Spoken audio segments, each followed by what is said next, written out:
আচ্ছা, অন্নপূর্ণা ভাণ্ডারের এই দুটো লাইনের মধ্যে পার্থক্যটা লক্ষ্য করেছেন? চলুন দেখাচ্ছি।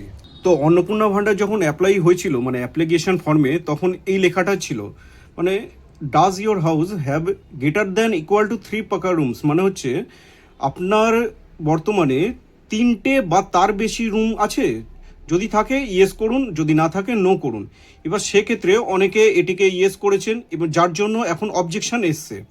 কিন্তু বর্তমানে আমরা স্ট্যাটাস দেখতে গিয়ে দেখতে পাচ্ছি, বর্তমানে আমরা দেখতে পাচ্ছি স্ট্যাটাসে এটি দেখাচ্ছে মানে প্রথমে তো স্ট্যাটাস দেখিয়ে দিচ্ছে ফার্দার ভেরিফিকেশন, আর এখানে দেখাচ্ছে তো মোর দ্যান 3 রুমস এখানে বলছে, মানে মোর দ্যান 3 রুমস মানেটা কি 4টে রুম থেকে এখানে কাউন্টিং শুরু করছে।